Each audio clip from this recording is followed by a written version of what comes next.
Coach, ano masasabi mo kay Raymond? Yun, masasabi ko lang na thankful that he was able to still play for his final year. Kasi we know how big a factor he is for this team. Kasi hindi siya line-up namin, after everyone, nakakalagang Pio Santos. So, it's nice to see a veteran player play with the best man. Maganda sa kanya, hindi mo na hinahanap yung chances. But the nice thing about him today, he made some good decisions. Pero yun nga, we cannot stop right now kasi first day pa lang the season, mahaba pa yun, 17 more games.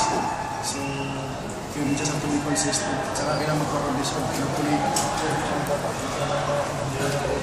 Raymond, ano mga sign sa first team this season?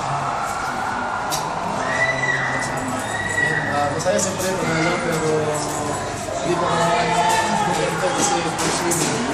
Sabi nga nila, wala badge na lang kami. First week kami, sabi nga sa Tutsan, pinakamahirap yung so, since nakuha namin, siguro hindi pa kami din tatapos, siguro tatrabahuan namin sa practice. Ano pa namin, siguro i-improve yung mga weaknesses ng team.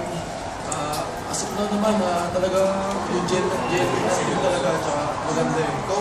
Tsaka lahat talaga may go signal naman na tumira. So, yun ang maganda kay Coach. Coach, gano'n siya katagal na